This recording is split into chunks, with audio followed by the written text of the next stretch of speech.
आप सब ਦਾ ਮੇਰੇ YouTube ਚੈਨਲ ਅਤੇ Facebook ਪੇਜ ਬਲਜੀਤ ਸਿੰਘ ਦਿੱਲੀ ਤੇ ਬਹੁਤ-ਬਹੁਤ ਸਵਾਗਤ ਹੈ। ਭਗਤ ਕਬੀਰ ਜੀ ਦੇ ਸ਼ਲੋਕਾਂ ਦੀ ਚੱਲ ਰਹੀ ਲੜੀਵਾਰ ਵਿਚਾਰ ਨੂੰ ਅੱਗੇ ਤੋਰਦਿਆਂ ਹੋਇਆਂ 13 ਨੰਬਰ ਸ਼ਲੋਕ ਦੀ ਵਿਚਾਰ ਲੈ ਕੇ ਮੈਂ ਤੁਹਾਡੇ ਸਾਹਮਣੇ ਹਾਜ਼ਰ ਹਾਂ। ਕਬੀਰ ਦੀਨ ਗਵਾਇਆ ਦੁਨੀ ਸਿਉ ਦੁਨੀ ਨਾ ਚਾਲੀ ਸਾਥ ਪਾਏ ਕੁਹਾੜਾ ਮਾਰਿਆ ਗਾਫਲ ਆਪਣੇ ਹਾਥ। ਇੱਥੇ ਇੱਕ ਲਫ਼ਜ਼ ਵਰਤਿਆ ਗਿਆ ਦੀਨ। ਦੀਨ ਕੀ ਹੈ? ਦੀਨ ਦਾ ਅਰਥ ਹੁੰਦਾ ਹੈ ਧਰਮ। ਜਦੋਂ ਆਪਾਂ ਗੁਰਬਾਣੀ ਵਿੱਚੋਂ ਪੜ੍ਹਦੇ ਹਾਂ, ਗੁਰਬਾਣੀ ਵਿੱਚ ਲਿਖਿਆ ਮਿਲਦਾ ਹੈ ਏਕੋ ਧਰਮ ਦ੍ਰਿੜੈ ਸੱਚ ਕੋਈ। ਗੁਰਬਾਣੀ ਵਿੱਚ ਆਖਿਆ ਧਰਮ ਇੱਕੋ ਹੀ ਹੈ। ਉਹ ਕੀ ਹੈ? ਸੱਚ। ਜਿਸ ਮਨੁੱਖ ਨੇ ਸੱਚ ਨਾਲ ਸਾਂਝ ਪਾ ਲਈ, ਜਿਸ ਮਨੁੱਖ ਨੇ ਗੁਣਾਂ ਦੇ ਨਾਲ ਸਾਂਝ ਪਾ ਲਈ, ਗੁਰਬਾਣੀ ਉਸ ਨੂੰ ਧਰਮੀ ਕਹਿੰਦੀ ਹੈ। ਤੇ ਧਰਮ ਹੈ ਗੁਣ, ਧਰਮ ਹੈ ਸੱਚ। ਪਰ ਜਦੋਂ ਅਸੀਂ ਅੱਜ ਸੰਸਾਰ ਵੱਲ ਝਾਤੀ ਮਾਰ ਕੇ ਵੇਖਦੇ ਹਾਂ ਨਾ, ਬਹੁਤਾਤ ਗਿਣਤੀ ਲੋਕ ਤੁਹਾਨੂੰ ਇੱਥੇ ਮਿਲਣਗੇ ਜਿਹੜੇ ਇਸ ਗੱਲ ਦਾ ਦਾਅਵਾ ਕਰਦੇ ਨੇ ਕਿ ਮੈਂ ਫਲਾਣੇ ਧਰਮ ਨਾਲ ਸੰਬੰਧ ਰੱਖਦਾ ਹਾਂ, ਮੈਂ ਫਲਾਣੇ ਧਰਮ ਨਾਲ ਸੰਬੰਧ ਰੱਖਦਾ ਹਾਂ, ਤੇ ਤੀਜਾ ਵੀ ਇਹੀ ਗੱਲ ਕਹਿੰਦਾ ਹੈ ਮੈਂ ਫਲਾਣੇ ਧਰਮ ਨਾਲ ਸੰਬੰਧ ਰੱਖਦਾ ਹਾਂ, ਚੌਥਾ ਵੀ ਇਹੀ ਗੱਲ ਕਹਿ ਰਿਹਾ, ਪੰਜਵਾਂ ਵੀ ਇਹੀ ਗੱਲ ਕਹਿ ਰਿਹਾ। ਗੁਰਬਾਣੀ ਕਹਿ ਰਹੀ ਹੈ ਕਿ ਧਰਮ ਇੱਕ ਹੈ, ਪਰ ਇੱਥੇ ਲੋਕ ਆਪੋ ਆਪਣਾ ਧਰਮ ਕੋਈ ਨਾ ਕੋਈ ਅਪਣਾ ਕੇ ਬੈਠੇ ਹੋਏ ਨੇ।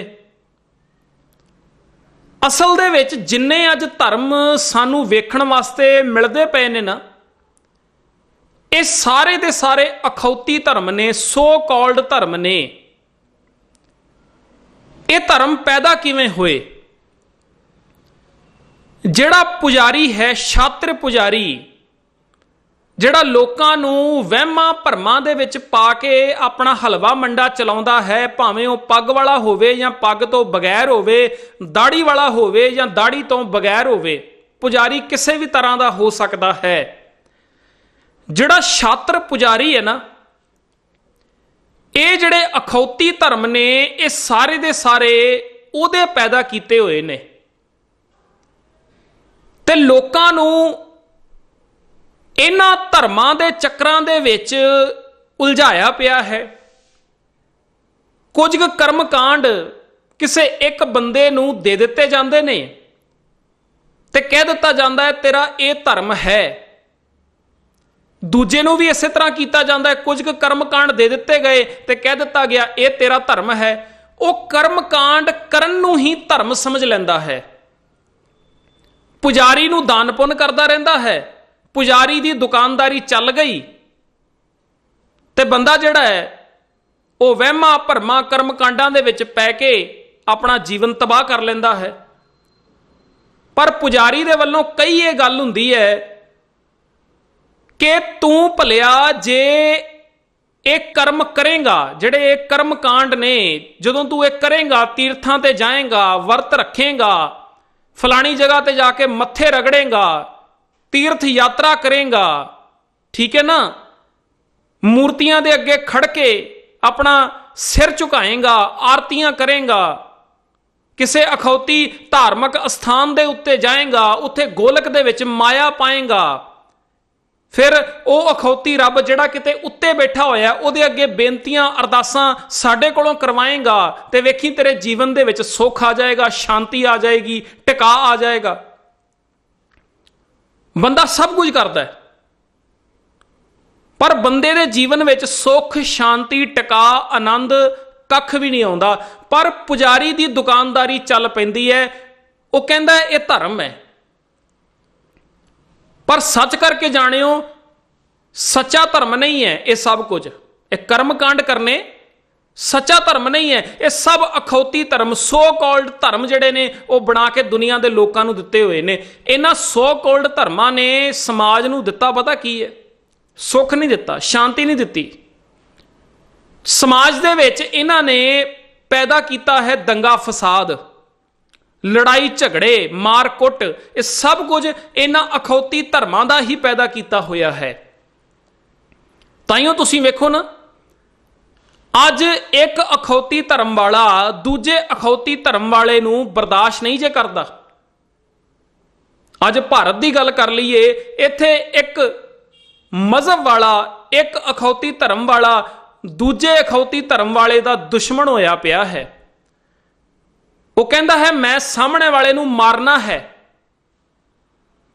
ਇਹਨਾਂ ਦਾ ਜਿਹੜਾ ਧਰਮ ਹੈ ਉਹਨੂੰ ਖਤਮ ਕਰਨਾ ਹੈ, ਇਹਨਾਂ ਲੋਕਾਂ ਨੂੰ ਖਤਮ ਕਰਨਾ ਹੈ, ਕਿਉਂਕਿ ਜੇ ਮੈਂ ਇਹਨਾਂ ਨੂੰ ਖਤਮ ਨਾ ਕੀਤਾ ਤੇ ਇਹ ਲੋਕ ਸਾਡਾ ਧਰਮ ਖਤਮ ਕਰ ਦੇਣਗੇ, ਸਾਡੇ ਧਰਮ ਨੂੰ ਖਤਰਾ ਹੈ, ਇਹ ਗੱਲ ਕਹੀ ਜਾਂਦੀ ਹੈ। ਇੱਥੋਂ ਤੱਕ ਕਿਹਾ ਜਾਂਦਾ ਹੈ ਜੀ ਸਾਡੇ ਭਗਵਾਨ ਨੂੰ ਵੀ ਖਤਰਾ ਹੈ। ਹੁਣ ਇਹ ਕਿਹੋ ਜਿਹਾ ਭਗਵਾਨ ਹੋਇਆ ਜਿਹਨੂੰ ਖਤਰਾ ਹੈ? ਪਰ ਕਿਹਾ ਜਾਂਦਾ ਕਿ ਸਾਡੇ ਭਗਵਾਨ ਨੂੰ ਵੀ ਖਤਰਾ ਹੈ। ਇਸ ਕਰਕੇ ਨਾ ਅਸੀਂ ਆਪਣੇ ਹੱਥ ਦੇ ਵਿੱਚ ਇਹ ਹਥਿਆਰ ਫੜੇ ਨੇ, ਅਸੀਂ ਇਹਨਾਂ ਸਭ ਨੂੰ ਮਾਰ ਕੇ ਆਪਣੇ ਧਰਮ ਨੂੰ ਬਚਾਵਾਂਗੇ ਤੇ ਆਪਣੇ ਭਗਵਾਨ ਨੂੰ ਬਚਾਵਾਂਗੇ, ਇਹ ਦਾਅਵੇ ਕੀਤੇ ਜਾਂਦੇ ਨੇ। ਤਾਈਓ ਤੁਸੀਂ ਵੇਖੋ ਨਾ, ਇਹਨਾਂ ਧਰਮਾਂ ਦੇ ਨਾਂ ਦੇ ਉੱਤੇ ਦੰਗੇ ਹੋ ਰਹੇ ਨੇ, ਫਸਾਦ ਹੋ ਰਹੇ ਨੇ, ਲੜਾਈ ਝਗੜੇ, ਇਹ ਸਭ ਕੁਝ ਹੈ। ਇਹ ਅਖੌਤੀ ਧਰਮਾਂ ਨੂੰ ਮੰਨਣ ਵਾਲੇ ਲੋਕ ਹੀ ਆਤੰਕਵਾਦੀ ਬਣਦੇ ਨੇ, ਆਪਣੇ ਹੱਥ ਦੇ ਵਿੱਚ AK-47 ਚੁੱਕਦੇ ਨੇ, ਹਥਿਆਰ ਚੁੱਕਦੇ ਨੇ ਤੇ ਆਮ ਲੋਕਾਂ ਨੂੰ ਮਾਰਨ ਵਾਸਤੇ ਤੁਰ ਪੈਂਦੇ ਨੇ, ਕਿਉਂਕਿ ਉਹਨਾਂ ਦੇ ਮਨ ਦੇ ਵਿੱਚ ਇਹ ਚੀਜ਼ ਹੁੰਦੀ ਹੈ ਕਿ ਬਾਕੀ ਸਾਰੇ ਦੇ ਸਾਰੇ ਜਿਹੜੇ ਨੇ ਉਹ ਗਲਤ ਬੰਦੇ ਨੇ, ਬਸ ਚੰਗੇ ਤੇ ਅਸੀਂ ਆ। ਤੇ ਸਾਡਾ ਜਿਹੜਾ ਰੱਬ ਹੈ ਉਹ ਇਹ ਗੱਲ ਕਹਿੰਦਾ ਹੈ ਕਿ ਇਹਨਾਂ ਸਾਰਿਆਂ ਨੂੰ ਮਾਰ ਦਿਓ ਤੇ ਮੈਂ ਤੁਹਾਨੂੰ ਸਵਰਗ ਦੇ ਦਿਆਂਗਾ, ਮੈਂ ਤੁਹਾਨੂੰ ਜੰਨਤ ਦੇ ਦਿਆਂਗਾ, ਉੱਥੇ ਹੂਰਾਂ ਹੋਣਗੀਆਂ। ਮਤਲਬ ਇਸ ਤਰ੍ਹਾਂ ਦੀ ਵਿਚਾਰਧਾਰਾ ਲੈ ਕੇ ਲੋਕ ਚੱਲਦੇ ਨੇ ਨਾ। ਕਿੱਥੋਂ ਆ ਰਿਹਾ ਹੈ ਸਾਰਾ ਕੁਝ? ਇਹਨਾਂ ਅਖੌਤੀ ਧਰਮਾਂ ਦਾ ਹੀ ਸਿਖਾਇਆ ਹੋਇਆ ਹੈ ਸਭ ਕੁਝ। ਸੱਚ ਕਰਕੇ ਜਾਣਿਓ, ਜਿਹੜਾ ਵੀ ਧਰਮ ਲੜਾਈ ਝਗੜੇ ਕਲੇਸ਼ ਪੈਦਾ ਕਰਦਾ ਹੋਵੇ ਉਹ ਸੱਚਾ ਧਰਮ ਨਹੀਂ ਜੇ ਹੋ ਸਕਦਾ। ਇੱਥੋਂ ਹੀ ਜਾਣ ਲਿਓ ਕਿ ਇਹ ਸਭ ਕੁਝ ਪੁਜਾਰੀ ਦਾ ਪੈਦਾ ਕੀਤਾ ਹੋਇਆ ਹੈ, ਕਿਉਂਕਿ ਜਿਹੜਾ ਸੱਚਾ ਧਰਮ ਹੈ ਨਾ ਉਹ ਲੜਾਈ ਝਗੜੇ ਨਹੀਂ ਸਿਖਾਉਂਦਾ। ਸੱਚਾ ਧਰਮ ਵੈਰ ਵਿਰੋਧ ਨਹੀਂ ਸਿਖਾਉਂਦਾ। ਸੱਚਾ ਧਰਮ ਤੇ ਇਹ ਸਿਖਾਵੇਗਾ ਕਿ ਤੇਰਾ ਜੀਵਨ ਭਲਿਆ ਕਿਵੇਂ ਸੋਹਣੇ ਢੰਗ ਨਾਲ ਤੂੰ ਬਤੀਤ ਕਰ ਸਕਦਾ ਹੈ, ਕਿਵੇਂ ਤੂੰ ਸਾਰਿਆਂ ਦੇ ਨਾਲ ਮਿਲ ਜੁਲ ਕੇ ਇੱਕ ਵਧੀਆ ਜ਼ਿੰਦਗੀ ਜੀ ਸਕਦਾ ਹੈ। ਸੱਚਾ ਧਰਮ ਇਹ ਸਿਖਾਵੇਗਾ ਤੇਰੇ ਜੀਵਨ ਦੇ ਵਿੱਚ ਸ਼ਾਂਤੀ, ਟਿਕਾ, ਆਨੰਦ ਕਿਵੇਂ ਆਵੇਗਾ। ਤੇ ਸੱਚ ਕਰਕੇ ਜਾਣਿਓ, ਜਿਹੜਾ ਮਨੁੱਖ ਸੱਚੇ ਧਰਮ ਨੂੰ ਅਪਣਾ ਲਵੇ ਨਾ, ਉਹਦੀ ਜ਼ਿੰਦਗੀ ਦੇ ਵਿੱਚ ਵੀ ਸ਼ਾਂਤੀ, ਟਿਕਾ, ਆਨੰਦ ਪੱਕਾ ਆ ਜਾਂਦਾ ਹੈ। ਉਹ ਸੱਚਾ ਧਰਮ ਹੈ ਕਿਹੜਾ, ਇਹ ਵੀ ਤੇ ਜਾਣਨਾ ਜ਼ਰੂਰੀ ਹੈ ਨਾ। ਇਸ ਸੱਚੇ ਧਰਮ ਦੇ ਬਾਰੇ ਦੇ ਵਿੱਚ ਕੋਈ ਵੀ ਪੁਜਾਰੀ ਨਹੀਂ ਦੱਸਦਾ। ਪਤਾ ਕਿਉਂ? ਕਿਉਂਕਿ ਜੇ ਸੱਚੇ ਧਰਮ ਦੇ ਬਾਰੇ ਦੇ ਵਿੱਚ ਕਿਸੇ ਪੁਜਾਰੀ ਨੇ ਗੱਲ ਕੀਤੀ, ਲੋਕਾਂ ਨੇ ਜੇਕਰ ਸੱਚੇ ਧਰਮ ਨੂੰ ਅਪਣਾ ਲਿਆ ਤੇ ਪੁਜਾਰੀ ਦੀ ਦੁਕਾਨਦਾਰੀ ਤੇ ਬੰਦ ਹੋ ਜਾਵੇਗੀ ਨਾ। ਪੁਜਾਰੀ ਦੇ ਅਖੌਤੀ ਧਾਰਮਿਕ ਸਥਾਨਾਂ ਤੇ ਆਵੇਗਾ ਕੌਣ?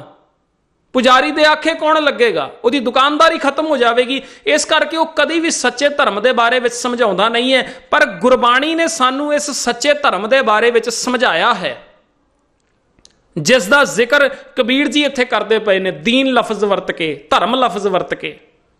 ਉਹ ਸੱਚਾ ਧਰਮ ਕਿਹੜਾ ਹੈ? ਮਹਿਲਾ ਪੰਜਵਾਂ ਇਹ ਗੱਲ ਕਹਿੰਦੇ ਨੇ, ਸਰਬ ਧਰਮ ਮਹਿ ਸ਼੍ਰੇਸ਼ਟ ਧਰਮ। ਕਹਿੰਦੇ ਦੁਨੀਆ ਦੇ ਲੋਕਾਂ ਨੇ ਨਾ ਕਈ ਤਰ੍ਹਾਂ ਦੇ ਅਖੌਤੀ ਧਰਮਾਂ ਦੇ ਨਾਲ ਸਾਂਝ ਪਾਈ ਹੋਈ ਹੈ, ਪਰ ਇਹਨਾਂ ਸਾਰੇ ਅਖੌਤੀ ਧਰਮਾਂ ਦੇ ਨਾਲੋਂ ਇੱਕ ਸ਼੍ਰੇਸ਼ਟ ਧਰਮ ਹੈਗਾ, ਇੱਕ ਉੱਤਮ ਧਰਮ ਹੈਗਾ। ਉਹ ਪਤਾ ਕਿਹੜਾ ਹੈ?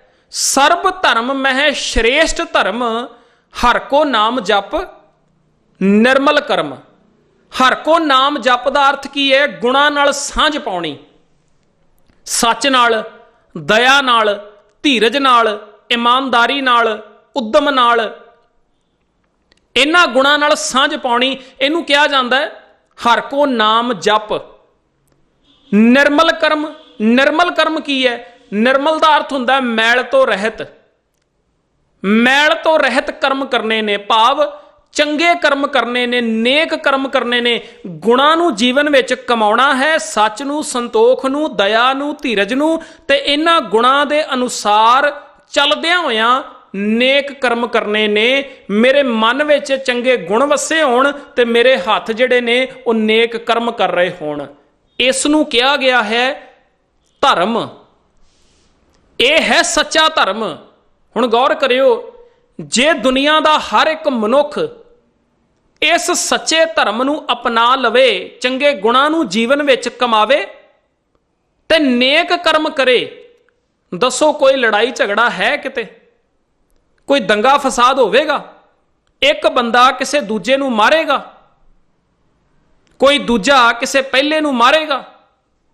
ਜਿੰਨੇ ਇਹ ਝਗੜੇ ਨੇ, ਜਿੰਨੀਆਂ ਇਹ ਲੜਾਈਆਂ ਨੇ, ਜਿੰਨੇ ਦੰਗੇ ਫਸਾਦ ਨੇ, ਇਹ ਸਭ ਖਤਮ ਹੋ ਜਾਣਗੇ। ਆਤੰਕਵਾਦ ਖਤਮ ਹੋ ਜਾਵੇਗਾ ਜੇ ਦੁਨੀਆ ਦਾ ਹਰ ਇੱਕ ਮਨੁੱਖ ਇਸ ਗੁਣਾਂ ਵਾਲੇ ਧਰਮ ਨੂੰ ਅਪਣਾ ਲਵੇ। ਪਰ ਪੁਜਾਰੀ ਜਿਹੜਾ ਹੈ ਨਾ, ਇਹ ਚਾਹੁੰਦਾ ਨਹੀਂ ਹੈ ਕਿ ਤੁਸੀਂ ਇਸ ਗੁਣਾਂ ਵਾਲੇ ਧਰਮ ਨੂੰ ਸਮਝ ਜਾਓ ਤੇ ਕਿਤੇ ਇਸ ਧਰਮ ਨੂੰ ਅਪਣਾ ਲਓ, ਕਿਉਂਕਿ ਉਹਦੀ ਦੁਕਾਨਦਾਰੀ ਬੰਦ ਹੁੰਦੀ ਹੈ, ਉਹਦਾ ਹਲਵਾ ਮੰਡਾ ਜਿਹੜਾ ਹੈ ਉਹ ਬੰਦ ਹੁੰਦਾ ਹੈ। ਇਸ ਕਰਕੇ ਉਹ ਨਹੀਂ ਦੱਸਦਾ, ਤੇ ਜਿਹੜਾ ਦੱਸੇ ਉਹਦਾ ਮੂੰਹ ਬੰਦ ਕਰਨ ਦੀ ਕੋਸ਼ਿਸ਼ ਕੀਤੀ ਜਾਂਦੀ ਹੈ, ਕਿਉਂਕਿ ਪੁਜਾਰੀ ਬਹੁਤ ਸ਼ਾਤਰ ਹੈ। ਪਰ ਗੌਰ ਕਰਿਓ, ਕਬੀਰ ਜੀ ਨੇ ਜਿਹੜੀ ਵਿਚਾਰ ਦਿੱਤੀ ਹੈ, ਅਸੀਂ ਉਸ ਵਿਚਾਰ ਨੂੰ ਆਪਣੇ ਜੀਵਨ ਦੇ ਵਿੱਚ ਵਸਾ ਕੇ ਆਪਣੇ ਜੀਵਨ ਨੂੰ ਅੱਜ ਸਵਾਰਨ ਦਾ ਯਤਨ ਕਰਨਾ ਹੈ। ਕਬੀਰ ਜੀ ਦੁਨੀਆ ਦੇ ਲੋਕਾਂ ਨੂੰ ਕੀ ਸਮਝਾ ਰਹੇ ਨੇ? ਮੈਨੂੰ ਕੀ ਸਮਝਾ ਰਹੇ ਨੇ? ਤੁਹਾਨੂੰ ਕੀ ਸਮਝਾ ਰਹੇ ਨੇ? ਕਹਿੰਦੇ ਨੇ ਕਬੀਰ ਦੀਨ ਗਵਾਇਆ ਦੁਨੀ ਸਿਉ। ਕਹਿੰਦੇ ਵੇਖੋ ਦੁਨੀਆ ਦੇ ਲੋਕਾਂ ਦਾ ਹਾਲ ਪਤਾ ਕੀ ਹੋਇਆ ਪਿਆ? ਇਹਨਾਂ ਨੇ ਨਾ ਦੀਨ ਗਵਾ ਦਿੱਤਾ ਹੈ। ਦੀਨ ਕੀ ਹੈ? ਧਰਮ। ਧਰਮ ਕੀ ਹੈ? ਚੰਗੇ ਗੁਣ। ਠੀਕ ਹੈ ਨਾ? ਸਤ, ਸੰਤੋਖ, ਦਇਆ, ਧੀਰਜ, ਇਹ ਚੇਤੇ ਰੱਖਿਓ। ਇਮਾਨਦਾਰੀ, ਮਿੱਠਾ ਬੋਲਣਾ, ਉਦਮ ਕਰਨਾ, ਇਹ ਚੰਗੇ ਗੁਣ ਜਿਹੜੇ ਨੇ, ਇਹ ਹੈ ਸਾਡਾ ਦੀਨ। ਕਹਿੰਦੇ ਨੇ ਦੁਨੀਆ ਦੇ ਲੋਕਾਂ ਨੇ ਦੀਨ ਗਵਾ ਦਿੱਤਾ ਹੈ। ਦੀਨ ਦੇ ਨਾਲੋਂ, ਧਰਮ ਦੇ ਨਾਲੋਂ, ਗੁਣਾਂ ਦੇ ਨਾਲੋਂ ਨਾਤਾ ਤੋੜ ਦਿੱਤਾ ਹੈ। ਕਿਹਦੇ ਪਿੱਛੇ ਲੱਗ ਕੇ? ਦੁਨੀ ਸਿਉ। ਕਹਿੰਦੇ ਦੁਨੀਆ ਦੇ ਪਿੱਛੇ ਲੱਗ ਕੇ, ਦੁਨੀ ਦੇ ਪਿੱਛੇ ਲੱਗ ਕੇ, ਭਾਵ ਦੁਨੀਆਦਾਰੀ ਵਾਲੀ ਜਿਹੜੀ ਵਿਚਾਰਧਾਰਾ ਹੈ ਨਾ, ਉਹਦੇ ਪਿੱਛੇ ਲੱਗ ਕੇ ਗੁਣਾਂ ਦੇ ਨਾਲੋਂ ਨਾਤਾ ਤੋੜ ਦਿੱਤਾ ਹੈ। ਜਿਨ੍ਹਾਂ ਨੇ ਅਖੌਤੀ ਧਰਮਾਂ ਦੇ ਨਾਲ ਸਾਂਝ ਪਾਈ ਹੋਈ ਹੈ, ਇਹ ਕੀ ਹੈ? ਦੁਨੀਆਦਾਰੀ ਵਾਲੀ ਵਿਚਾਰਧਾਰਾ। ਜਿਨ੍ਹਾਂ ਨੇ ਅਖੌਤੀ ਮਜ਼ਹਬਾਂ ਦੇ ਨਾਲ ਸਾਂਝ ਪਾਈ ਹੈ ਨਾ, ਉਹ ਸੱਚੇ ਧਰਮ ਵਾਲੇ ਪਾਸੇ ਨੂੰ ਨਹੀਂ ਆਉਂਦੇ। ਦੀਨ ਗਵਾਇਆ ਦੁਨੀ ਸਿਉ। ਅਖੌਤੀ ਮਜ਼ਹਬਾਂ ਦੇ ਚੱਕਰ ਦੇ ਵਿੱਚ ਜਿਹੜੇ ਲੋਕ ਪਏ ਹੋਣਗੇ, ਉਹਨਾਂ ਦੇ ਜੀਵਨ ਦੇ ਵਿੱਚ ਸੱਚਾ ਧਰਮ ਨਹੀਂ ਲੱਭੇਗਾ। ਸੱਚ ਕਰਕੇ ਜਾਣਿਓ, ਗੁਣ ਉਹਨਾਂ ਦੇ ਜੀਵਨ ਦੇ ਵਿੱਚ ਨਹੀਂ ਲੱਭਣਗੇ। ਉਹਨਾਂ ਦੇ ਜੀਵਨ ਦੇ ਵਿੱਚ ਨਫ਼ਰਤ ਹੋਏਗੀ ਦੂਜੇ ਦੇ ਪ੍ਰਤੀ। ਉਹ ਦੂਜੇ ਦੇ ਪ੍ਰਤੀ ਮਾੜਾ ਸੋਚਦੇ ਹੋਣਗੇ। ਤੁਸੀਂ ਇਹ ਨਹੀਂ ਕਹਿ ਸਕਦੇ ਕਿ ਇਹ 100% ਅੰਦਰੋਂ ਦੀ ਬੰਦਾ ਧਰਮੀ ਹੋਵੇਗਾ। ਨਹੀਂ, 100% ਉਹ ਧਰਮੀ ਹੋ ਹੀ ਨਹੀਂ ਸਕਦਾ ਜਿਹੜਾ ਬੰਦਾ ਕਿਸੇ ਵੀ ਮਜ਼ਹਬ ਦੇ ਚੱਕਰ ਦੇ ਵਿੱਚ ਪਿਆ ਹੋਇਆ ਹੈ, ਕਿਉਂਕਿ ਉਹਦੇ ਅੰਦਰ ਪੱਕੀ ਗੱਲ ਹੈ ਕੁਝ ਨਾ ਕੁਝ ਕਮੀਆਂ ਜ਼ਰੂਰ ਹੋਣਗੀਆਂ ਹੀ ਹੋਣਗੀਆਂ, ਕਿਉਂਕਿ ਉਹਦਾ ਜਿਹੜਾ ਮਜ਼ਹਬ ਹੈ ਨਾ, ਉਹਨੂੰ ਸਹੀ ਪਾਸੇ ਪੂਰਨ ਤੌਰ ਦੇ ਉੱਤੇ ਜਾਣ ਹੀ ਨਹੀਂ ਦੇ ਸਕਦਾ। ਪੁਜਾਰੀ ਨੇ ਕਿਤੇ ਨਾ ਕਿਤੇ ਉਸ ਨੂੰ ਉਲਝਾ ਕੇ ਹੀ ਰੱਖਣਾ ਹੈ।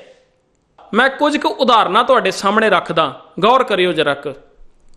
ਤੁਸੀਂ ਵੇਖੋ, ਇੱਕ ਬਾਪ ਹੈ, ਉਹਨੇ ਆਪਣੇ ਬੱਚੇ ਦਾ ਵਿਆਹ ਕਰਨਾ ਹੈ, ਆਪਣੇ ਲੜਕੇ ਦਾ ਵਿਆਹ ਕਰਨਾ ਹੈ। ਹੁਣ ਜਦੋਂ ਰਿਸ਼ਤਾ ਤੈਅ ਹੋਇਆ ਤੇ ਉੱਥੇ ਲੜਕੇ ਦੇ ਪਿਓ ਨੇ ਮੂੰਹੋਂ ਮੰਗ ਕੇ ਦਹੇਜ ਲਿਆ। ਆਖਿਆ ਮੈਨੂੰ ਵਧੀਆ ਗੱਡੀ ਚਾਹੀਦੀ ਹੈ, ਸਾਡੇ ਪੁੱਤ ਨੂੰ ਵਧੀਆ ਗੱਡੀ ਚਾਹੀਦੀ ਹੈ, ਫਰਿੱਜ, ਏਸੀ, ਸਮਾਰਟ ਟੀਵੀ, ਬਹੁਤ ਕੁਝ ਮੰਗਿਆ ਗਿਆ। ਹੁਣ ਜਿਹੜਾ ਬਾਪ ਇਹ ਸਾਰਾ ਕੁਝ ਡਿਮਾਂਡ ਕਰਦਾ ਪਿਆ ਹੈ ਕਿ ਸਾਡੇ ਬੱਚੇ ਵਾਸਤੇ ਇਹ ਸਾਰਾ ਕੁਝ ਚਾਹੀਦਾ ਹੈ, ਨਾਲੇ ਇਹ ਵੀ ਗੱਲ ਕਹਿ ਦਿੱਤੀ ਜਾਂਦੀ ਹੈ, ਵੇਖੋ ਜੀ ਆਉਣਾ ਤੇ ਸਾਰਾ ਕੁਝ ਤੁਹਾਡੀ ਧੀ ਦਾ ਹੀ ਕੰਮ ਹੈ, ਕਿਉਂਕਿ ਤੁਹਾਡੀ ਧੀ ਨੇ ਸਾਡੇ ਘਰ ਆਉਣਾ। ਇੰਜ ਸਮਝ ਲਿਓ ਕਿ ਤੁਸੀਂ ਆਪਣੀ ਧੀ ਨੂੰ ਹੀ ਦਿੰਦੇ ਪਏ ਹੋ। ਇਦਾਂ ਦੀਆਂ ਗੱਲਾਂ ਕੀਤੀਆਂ ਜਾਂਦੀਆਂ ਨੇ ਨਾ। ਪਰ ਕੀ ਚੱਕਰ ਕੀ ਹੈ ਇਹਦੇ ਪਿੱਛੇ? ਇੱਕ ਤਾਂ ਲਾਲਚ ਹੈ, ਠੀਕ ਹੈ ਨਾ, ਲੜਕੇ ਦੇ ਪਿਓ ਦੇ ਵਿੱਚ ਲਾਲਚ ਹੈ। ਦੂਜੇ ਨੰਬਰ ਦੇ ਉੱਤੇ ਇਹ ਵੀ ਖਿਆਲ ਉਹਦੇ ਮਨ ਦੇ ਵਿੱਚ ਨੇ ਕਿ ਜੇ ਮੈਂ ਦਹੇਜ ਨਾ ਲਿਆ ਤੇ ਲੋਕ ਗੱਲਾਂ ਕਰਨਗੇ ਕਿ ਇਹਨਾਂ ਦਾ ਮੁੰਡਾ ਜਿਹੜਾ ਹੈ ਨਾ ਉਹਦੇ ਵਿੱਚ ਕੋਈ ਨਾ ਕੋਈ ਜ਼ਰੂਰ ਕਮੀ ਹੋਣੀ ਹੈ, ਤਾਈਓ ਦਹੇਜ ਤੋਂ ਬਗੈਰ ਹੀ ਇਹ ਲੜਕੀ ਨੂੰ ਵਿਆਹ ਕੇ ਲੈ ਆਏ ਨੇ। ਪੱਕੀ ਗੱਲ ਹੈ, ਕੋਈ ਨਾ ਕੋਈ ਕਮੀ ਹੋਣੀ ਹੈ। ਸਾਡੇ ਬਾਰੇ ਦੇ ਵਿੱਚ ਗੱਲਾਂ ਹੋਣਗੀਆਂ ਕਿ ਹਾਏ ਤੁਸੀਂ ਦਹੇਜ ਨਹੀਂ ਲਿਆ। ਹੁਣ ਦੁਨੀਆ ਦੇ ਲੋਕ ਕੀ ਕਹਿਣਗੇ? ਦਹੇਜ ਤੇ ਲੈਣਾ ਪਏਗਾ, ਇਸ ਕਰਕੇ ਲੈਂਦੇ ਨੇ। ਦੁਨੀਆ ਵੱਲ ਵੇਖਿਆ ਨਾ, ਲਾਲਚ ਵੀ ਹੈ ਜੀਵਨ ਦੇ ਵਿੱਚ। ਹੁਣ ਇਹਨੂੰ ਕੀ ਕਹਿੰਦੇ ਨੇ? ਇਹਨੂੰ ਕਹਿੰਦੇ ਦੁਨੀਆਦਾਰੀ ਵਾਲੀ ਵਿਚਾਰਧਾਰਾ। ਜਿੱਥੇ ਦੁਨੀਆਦਾਰੀ ਵਾਲੀ ਵਿਚਾਰਧਾਰਾ ਆ ਗਈ ਨਾ, ਉੱਥੇ ਦੀਨ ਗਵਾਇਆ, ਉੱਥੇ ਧਰਮ ਭੁੱਲ ਗਿਆ। ਧਰਮ ਕੀ ਸੀਗਾ? ਧਰਮ ਸੀਗਾ ਸੰਤੋਖ। ਗੁਣਾ ਦਾ ਨਾਮ ਹੀ ਧਰਮ ਹੈ ਨਾ। ਧਰਮ ਸੀਗਾ ਸੰਤੋਖ, ਸੈਟਿਸਫੈਕਸ਼ਨ। ਉੱਥੇ ਸੰਤੋਖ ਭੁੱਲ ਗਿਆ, ਧਰਮ ਭੁੱਲ ਗਿਆ, ਦੀਨ ਗਵਾਇਆ। ਦੁਨੀ ਸਿਓ ਦੁਨੀਆਦਾਰੀ ਵਾਲੀ ਵਿਚਾਰਧਾਰਾ ਦੇ ਪਿੱਛੇ ਲੱਗ ਕੇ ਦੀਨ ਗਵਾ ਦਿੱਤਾ ਹੈ। ਚਲੋ ਅੱਗੇ ਚੱਲੀਏ। ਹੁਣ ਗੱਲ ਕਰਦੇ ਹਾਂ ਆਪਾਂ ਧੀਰਜ ਦੀ। ਧੀਰਜ ਜਿਹੜਾ ਹੈ ਉਹ ਸਾਡੇ ਜੀਵਨ ਦੇ ਵਿੱਚ ਹੋਣਾ ਚਾਹੀਦਾ। ਪਰ ਤੁਸੀਂ ਆਮ ਹੀ ਵੇਖਿਆ ਹੋਵੇਗਾ, ਕਈ ਵਾਰ ਪਰਿਵਾਰਾਂ ਦੇ ਵਿੱਚ ਐਸਾ ਵਾਪਰਦਾ ਹੈ। ਪਤੀ ਪਤਨੀ ਦੀ ਗੱਲ ਕਰ ਲਈਏ, ਪਤੀ ਨੇ ਕੁਝ ਕਹਿ ਦਿੱਤਾ, ਪਤਨੀ ਦੇ ਵਿੱਚ ਧੀਰਜ ਨਹੀਂ ਹੈ, ਉਹ ਵੀ ਫਟਾਫਟ ਅੱਗਿਓਂ ਬੋਲੀ, ਲੜਾਈ ਜਿਹੜੀ ਹੈ ਉਹ ਜ਼ਿਆਦਾ ਵੱਧ ਗਈ।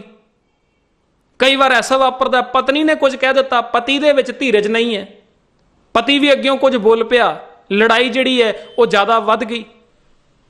ਹੁਣ ਘਰ ਦੇ ਵਿੱਚ ਪਤੀ ਪਤਨੀ ਨੇ ਝਗੜੇ ਤਾਂ ਮਾੜੇ ਮੋਟੇ ਹੁੰਦੇ ਹੀ ਰਹਿੰਦੇ ਨੇ, ਪਰ ਜੇ ਧੀਰਜ ਹੋਵੇ ਕਿ ਜੇ ਇੱਕ ਜਾਣੇ ਨੇ ਕੁਝ ਕਹਿ ਵੀ ਦਿੱਤਾ ਤਾਂ ਕੋਈ ਗੱਲ ਨਹੀਂ, ਥੋੜੀ ਦੇਰ ਬਾਅਦ ਨਾਰਮਲ ਹੋ ਹੀ ਜਾਣਾ। ਪਰ ਜੇ ਧੀਰਜ ਹੋਏਗਾ ਤਾਂ ਨਾ ਇਹ ਵਿਚਾਰ ਜੀਵਨ ਦੇ ਵਿੱਚ ਆਏਗਾ। ਪਰ ਧੀਰਜ ਨਹੀਂ ਹੈ। ਜਦੋਂ ਧੀਰਜ ਨਹੀਂ ਹੈ, ਅੱਗਿਓਂ ਬੋਲਿਆ ਜਾਂਦਾ ਤੇ ਝਗੜਾ ਜਿਹੜਾ ਹੈ ਉਹ ਬਹੁਤ ਹੱਦ ਤੱਕ ਅੱਗੇ ਵੱਧ ਜਾਂਦਾ ਹੈ। ਇਹਨੂੰ ਕਹਿੰਦੇ ਨੇ ਦੁਨੀਆਦਾਰੀ ਵਾਲੀ ਵਿਚਾਰਧਾਰਾ। ਠੀਕ ਹੈ ਨਾ। ਇੱਥੇ ਧਰਮ ਨਹੀਂ ਹੈ, ਇੱਥੇ ਕੀ ਹੈ? ਦੀਨ ਗਵਾਚਿਆ ਹੋਇਆ। ਦੀਨ ਕੀ ਸੀਗਾ? ਦੀਨ ਸੀਗਾ ਧੀਰਜ। ਇੱਥੇ ਦੀਨ ਗਵਾਚਿਆ ਹੋਇਆ, ਦੀਨ ਹੈ ਹੀ ਨਹੀਂ। ਦੀਨ ਗਵਾਇਆ ਦੁਨੀ ਸਿਓ। ਇੱਕ ਹੋਰ ਐਗਜ਼ਾਮਪਲ ਦਿੰਨਾ। ਇੱਕ ਬੰਦਾ ਜਿਹੜਾ ਹੈ ਨਾ ਗਾਲਾਂ ਕੱਢਦਾ ਹੈ, ਕੌੜਾ ਬੋਲਦਾ ਹੈ, ਬਾਹਰੋਂ ਦੀ ਬੇਸ਼ੱਕ ਉਹਦਾ ਧਾਰਮਿਕ ਪਹਿਰਾਵਾ ਉਹਨੇ ਪਾਇਆ ਹੋਇਆ, ਉਹ ਕਹਿੰਦਾ ਮੈਂ ਧਰਮੀ ਆ, ਮੈਂ ਬੜਾ ਧਾਰਮਿਕ ਪਹਿਰਾਵਾ ਪਾਇਆ ਹੋਇਆ ਹੈ, ਬਾਹਰੋਂ ਦੀ ਆਪਣੇ ਆਪ ਨੂੰ ਧਰਮੀ ਸ਼ੋਅ ਕਰਦਾ ਹੈ। ਪਰ ਜਦੋਂ ਵੀ ਉਹ ਗੱਲ ਕਰਦਾ ਹੈ ਨਾ, ਉਹਦੀ ਜ਼ੁਬਾਨ ਤੋਂ ਮਾਂ ਭੈਣ ਦੀਆਂ ਗਾਲਾਂ ਨਿਕਲਦੀਆਂ ਹੀ ਨਿਕਲਦੀਆਂ ਨੇ। ਹਰ ਗੱਲ ਦੇ ਨਾਲ ਉਹਨੇ ਗਾਲ ਕੱਢਣੀ ਹੀ ਕੱਢਣੀ ਹੈ, ਕੋਈ ਨਾ ਕੋਈ ਕਬੋਲ ਬੋਲਣਾ ਹੀ ਬੋਲਣਾ ਹੈ। ਹੁਣ ਇਹ ਕੀ ਹੈ ਕਬੋਲ ਬੋਲਣਾ? ਇਹ ਦੁਨੀਆਦਾਰੀ ਵਾਲੀ ਵਿਚਾਰਧਾਰਾ। ਤੇ ਦੀਨ ਵਾਲੀ ਵਿਚਾਰ ਕਿਹੜੀ ਹੈ? ਮਿੱਠਾ ਬੋਲਣਾ। ਪਰ ਮਿੱਠੇ ਬੋਲ ਉਹਦੀ ਜ਼ੁਬਾਨ ਦੇ ਉੱਤੇ ਨਹੀਂ ਹੈਗੇ। ਕੀ ਕਿਹਾ ਜਾਏਗਾ? ਦੀਨ ਗਵਾਇਆ, ਮਿੱਠਾ ਬੋਲਣਾ ਗਵਾ ਦਿੱਤਾ, ਮਤਲਬ ਧਰਮ ਗਵਾ ਦਿੱਤਾ। ਦੀਨ ਗਵਾਇਆ ਦੁਨੀ ਸਿਓ। ਦੁਨੀਆਦਾਰੀ ਵਾਲੀ ਵਿਚਾਰਧਾਰਾ ਦੇ ਨਾਲ ਜੁੜ ਕੇ ਆਪਣਾ ਦੀਨ ਗਵਾ ਦਿੱਤਾ ਹੈ। ਇਸੇ ਤਰ੍ਹਾਂ ਇੱਕ ਉਹ ਬੰਦਾ ਹੈ ਜਿਹੜਾ ਬੇਈਮਾਨੀਆਂ ਕਰਦਾ ਹੈ, ਰਿਸ਼ਵਤ ਲੈਂਦਾ ਹੈ, ਠੱਗੀ ਮਾਰਦਾ ਹੈ, ਚੋਰੀ ਕਰਦਾ ਹੈ, ਬੇਈਮਾਨੀ ਕਰ ਰਿਹਾ ਨਾ, ਕਿਸੇ ਦਾ ਹੱਕ ਮਾਰਦਾ ਪਿਆ। ਇਹ ਕੀ ਹੈ? ਇਹ ਦੁਨੀਆਦਾਰੀ ਵਾਲੀ ਵਿਚਾਰਧਾਰਾ। ਠੀਕ ਹੈ। ਤੇ ਇਹਨੇ ਵੀ, ਇਸ ਮਨੁੱਖ ਨੇ ਵੀ ਆਪਣਾ ਦੀਨ ਗਵਾ ਦਿੱਤਾ। ਧਰਮ ਕੀ ਸੀਗਾ? ਦੀਨ ਕੀ ਸੀਗਾ? ਇਮਾਨਦਾਰੀ ਹੋਣੀ ਜੀਵਨ ਦੇ ਵਿੱਚ। ਇਹਨੇ ਇਮਾਨਦਾਰੀ ਲੈ ਕੇ ਨਹੀਂ ਆਂਦੀ, ਦੀਨ ਗਵਾਇਆ। ਦੁਨੀ ਸਿਓ ਦੁਨੀਆਦਾਰੀ ਵਾਲੀ ਵਿਚਾਰਧਾਰਾ ਦੇ ਵਿੱਚ ਫਸ ਕੇ ਇਹਨੇ ਆਪਣੀ ਇਮਾਨਦਾਰੀ ਨੂੰ ਗਵਾ ਦਿੱਤਾ, ਆਪਣੇ ਧਰਮ ਨੂੰ ਗਵਾ ਦਿੱਤਾ। ਦੀਨ ਗਵਾਇਆ ਦੁਨੀ ਸਿਓ। ਇਹ ਵਾਪਰਦਾ ਪਿਆ ਤਕਰੀਬਨ ਹਰ ਇੱਕ ਮਨੁੱਖ ਦੇ ਜੀਵਨ ਦੇ ਵਿੱਚ, ਕਿਤੇ ਨਾ ਕਿਤੇ ਇਹ ਚੀਜ਼ ਵਾਪਰਦੀ ਪਈ ਹੈ। ਇਸ ਵਿਚਾਰ ਨੂੰ ਆਪਣੇ ਉੱਤੇ ਵੀ ਲਾ ਕੇ ਵੇਖਿਓ, ਮੈਂ ਵੀ ਆਪਣੇ ਉੱਤੇ ਲਾ ਕੇ ਵੇਖਾਂ, ਕਿਤੇ ਮੈਂ ਆਪਣਾ ਦੀਨ ਗਵਾ ਤੇ ਨਹੀਂ ਦਿੱਤਾ। ਮੇਰਾ ਕੰਮ ਕੀ ਹੈ? ਜੇ ਮੈਂ ਇਹ ਵੀਡੀਓ ਬਣਾ ਰਿਹਾ ਤੇ ਮੇਰਾ ਕੰਮ ਇਹ ਹੈ ਕਿ ਜੋ ਸੱਚਾਈ ਹੈ ਨਾ, ਮੈਂ ਤੁਹਾਡੇ ਸਾਹਮਣੇ ਉਹ ਰੱਖਾਂ। ਮੇਰਾ ਧਰਮ ਕੀ ਹੈ? ਤੁਹਾਡੇ ਸਾਹਮਣੇ ਸੱਚਾਈ ਪੇਸ਼ ਕਰਨੀ। ਤੇ ਜੇ ਮੰਨ ਲਓ ਮੈਨੂੰ ਕੋਈ ਲਾਲਚ ਆ ਜਾਵੇ ਤੇ ਮੈਂ ਤੁਹਾਨੂੰ ਝੂਠੀਆਂ ਕਹਾਣੀਆਂ ਸੁਣਾਉਣੀਆਂ ਸ਼ੁਰੂ ਕਰ ਦਿਆਂ ਕਿ ਫਲਾਣੇ ਗ੍ਰੰਥ ਦੇ ਵਿੱਚ ਉਹ ਫਲਾਣੇ ਬਾਬਾ ਜੀ ਨੇ ਆਹ ਲਿਖਿਆ ਹੈ, ਫਲਾਣੇ ਮਹਾਂਪੁਰਖ ਇਹ ਕਿਹਾ ਕਰਦੇ ਸੀ, ਹੈ ਨਿਰਾ ਝੂਠ, ਹੈ ਨਿਰੀ ਬਕਵਾਸ, ਤੇ ਮੈਂ ਤੁਹਾਨੂੰ ਇਹ ਗੱਲਾਂ ਸੁਣਾਉਣੀਆਂ ਸ਼ੁਰੂ ਕਰ ਦਿਆਂ, ਤੇ ਮੈਂ ਕੀ ਕਰ ਰਿਹਾ, ਮੈਂ ਵੀ ਦੁਨੀਆਦਾਰੀ ਵਾਲੀ ਵਿਚਾਰਧਾਰਾ ਦੇ ਪਿੱਛੇ ਲੱਗ ਗਿਆ। ਕਿਉਂਕਿ ਲੋਕਾਂ ਨੂੰ ਇਹ ਪੋਲੀਆਂ ਪੋਲੀਆਂ ਸਾਖੀਆਂ, ਇਹ ਪੋਲੀਆਂ ਪੋਲੀਆਂ ਗੱਲਾਂ ਅਖੌਤੀ ਮਹਾਂਪੁਰਖਾਂ ਦੀਆਂ ਬੜੀਆਂ ਚੰਗੀਆਂ ਲੱਗਦੀਆਂ ਨੇ, ਤੇ ਬਹੁਤੇ ਬੁਲਾਰੇ ਜਿਹੜੇ ਨੇ ਨਾ, ਉਹ ਇਹ ਪੋਲੀਆਂ ਪੋਲੀਆਂ ਗੱਲਾਂ ਹੀ ਸੁਣਾ ਰਹੇ ਨੇ ਅੱਜ ਦੇ ਟਾਈਮ ਦੇ ਵਿੱਚ, ਕਿ ਮਾਇਆ ਵਾਹਵਾ ਬਣ ਜਾਂਦੀ ਹੈ ਇਹ ਗੱਲਾਂ ਸੁਣਾ ਕੇ। ਲੋਕ ਬੜੇ ਖੁਸ਼ ਹੁੰਦੇ ਨੇ, ਪਰ ਸੱਚ ਸੁਣ ਕੇ ਸਾਰੇ ਖੁਸ਼ ਨਹੀਂ ਨਾ ਹੁੰਦੇ। ਹੁਣ ਜੇ ਮੈਂ ਤੁਹਾਨੂੰ ਇਹੋ ਜਿਹੀਆਂ ਪੋਲੀਆਂ ਪੋਲੀਆਂ ਸਾਖੀਆਂ ਸੁਣਾਉਣ ਲੱਗ ਪਵਾਂ ਨਾ, ਜਿਹੜੀਆਂ ਨਿਰੀਆਂ ਝੂਠ ਨੇ, ਨਿਰਾ ਕੁਫਰ ਹੈ, ਤੇ ਸੱਚ ਕਰਕੇ ਜਾਣਿਓ ਮੈਂ ਵੀ ਕੀ ਕਰ ਰਿਹਾ, ਦੁਨੀਆਦਾਰੀ ਵਾਲੀ ਵਿਚਾਰ ਦੇ ਵਿੱਚ ਫਸ ਗਿਆ, ਤੇ ਆਪਣਾ ਦੀਨ ਜਿਹੜਾ ਸੀਗਾ ਕਿ ਇਮਾਨਦਾਰੀ ਨਾਲ ਸੱਚ ਤੁਹਾਡੇ ਸਾਹਮਣੇ ਰੱਖਣਾ, ਮੈਂ ਵੀ ਆਪਣਾ ਦੀਨ ਭੁਲਾ ਦਿੱਤਾ, ਦੀਨ ਗਵਾ ਲਿਆ ਮੈਂ ਵੀ ਆਪਣਾ। ਚਾਹੀਦਾ ਕੀ ਹੈ, ਸੱਚ ਪੇਸ਼ ਕੀਤਾ ਜਾਵੇ। ਤੁਸੀਂ ਵੀ ਆਪਣੇ ਉੱਤੇ ਲਾ ਕੇ ਵੇਖਿਓ ਕਿ ਤੁਸੀਂ ਵੀ ਕਿਤੇ ਦੁਨੀਆਦਾਰੀ ਵਾਲੀ ਵਿਚਾਰਧਾਰਾ ਦੇ ਵਿੱਚ ਤੇ ਨਹੀਂ ਫਸੇ ਹੋਏ, ਦੀਨ ਨੂੰ ਕਮਾ ਰਹੇ ਹੋ। ਆਪਣੇ ਉੱਤੇ ਵੀ ਲਾ ਕੇ ਵੇਖਿਓ। ਕਬੀਰ ਜੀ ਕੀ ਕਹਿ ਰਹੇ ਨੇ, ਗੌਰ ਕਰਿਓ। ਕਹਿੰਦੇ ਨੇ, ਕਬੀਰ ਦੀਨ ਗਵਾਇਆ ਦੁਨੀ ਸਿਓ। ਹੇ ਕਬੀਰ, ਦੁਨੀਆ ਦੇ ਲੋਕਾਂ ਨੇ ਕੀਤਾ ਕੀ ਹੈ, ਦੀਨ ਗਵਾਇਆ ਦੁਨੀ ਸਿਓ। ਦੁਨੀਆਦਾਰੀ ਵਾਲੀ ਵਿਚਾਰਧਾਰਾ ਦੇ ਪਿੱਛੇ ਲੱਗ ਕੇ ਧਰਮ ਨੂੰ ਗਵਾ ਦਿੱਤਾ ਹੈ, ਚੰਗੇ ਗੁਣਾਂ ਨੂੰ ਗਵਾ ਦਿੱਤਾ ਹੈ, ਚੰਗੇ ਗੁਣਾਂ ਦੇ ਨਾਲੋਂ ਨਾਤਾ ਤੋੜ ਲਿਆ ਹੈ। ਪਏ ਇਹ ਚੰਗੇ ਗੁਣ ਇੱਥੇ ਹੀ ਨੇ ਮੱਤ ਵਿੱਚ, ਰਤਨ ਜਵਾਹਰ ਮਾਣਿਕ ਜੇਕ ਗੁਰ ਕੀ ਸਿੱਖ ਸੁਣੀ, ਪਰ ਇਹਨਾਂ ਚੰਗੇ ਗੁਣਾਂ ਨਾਲ ਨਾਤਾ ਨਹੀਂ ਜੋੜਦਾ ਪਿਆ। ਦੀਨ ਗਵਾਇਆ ਦੁਨੀ ਸਿਓ। ਪਰ ਅਗਲੀ ਗੱਲ ਕਹਿੰਦੇ ਨੇ, ਕਹਿੰਦੇ ਦੁਨੀ ਨਾ ਚਾਲੀ ਸਾਥ। ਕਹਿੰਦੇ ਉਹ ਭਲਿਆ, ਜਦੋਂ ਤੂੰ ਆਪਣੇ ਜੀਵਨ ਦੇ ਰਾਹ ਦੇ ਉੱਤੇ ਤੁਰਨਾ ਹੈ ਨਾ, ਇਹ ਕੋਈ ਮਰਨ ਤੋਂ ਬਾਅਦ ਦੀ ਗੱਲ ਨਹੀਂ ਹੁੰਦੀ ਪਈ ਕਿ ਦੁਨੀ ਨਾ ਚਾਲੀ ਸਾਥ, ਕੋਈ ਮਰਨ ਤੋਂ ਬਾਅਦ ਵੀ ਇਹ ਦੁਨੀਆ ਨੇ ਤੇਰੇ ਨਾਲ ਨਹੀਂ ਜਾਣਾ, ਉਹ ਗੱਲ ਨਹੀਂ ਹੋ ਰਹੀ ਇੱਥੇ। ਦੁਨੀਆਦਾਰੀ ਵਾਲੀ ਵਿਚਾਰਧਾਰਾ ਦੀ ਗੱਲ ਹੋ ਰਹੀ ਹੈ। ਕੀ ਕਹਿ ਰਹੇ ਨੇ ਕਿ ਜਦੋਂ ਭਲਿਆ ਤੂੰ ਆਪਣੇ ਜੀਵਨ ਦੇ ਰਾਹ ਦੇ ਉੱਤੇ ਤੁਰਨਾ ਹੈ ਨਾ,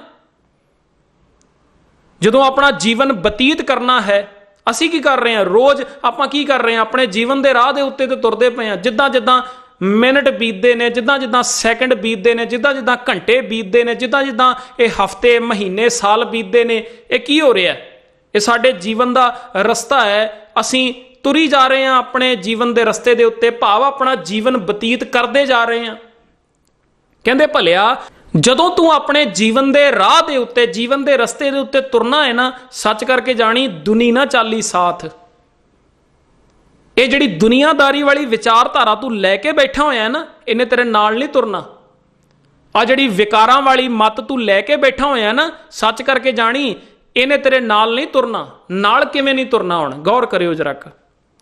ਲਾਲਚ ਵਾਲੀ ਵਿਚਾਰਧਾਰਾ ਇਹ ਕੀ ਹੈ, ਇਹ ਦੁਨੀਆਦਾਰੀ ਵਾਲੀ ਵਿਚਾਰਧਾਰਾ। ਲਾਲਚ ਦਾ ਭੈੜਾ ਪ੍ਰਭਾਵ ਕੀ ਹੈ, ਦੁਨੀਆਦਾਰੀ ਵਾਲੀ ਵਿਚਾਰਧਾਰਾ। ਕਿਉਂਕਿ ਲਾਲਚ ਦੇ ਭੈੜੇ ਪ੍ਰਭਾਵ ਦੇ ਵਿੱਚ ਫਸ ਕੇ ਹੀ ਤੇ ਕੋਈ ਬੰਦਾ ਰਿਸ਼ਵਤ ਲੈਂਦਾ ਹੈ ਨਾ, ਤੇ ਦੁਨੀਆਦਾਰੀ ਵਾਲੀ ਵਿਚਾਰਧਾਰਾ ਹੋਈ।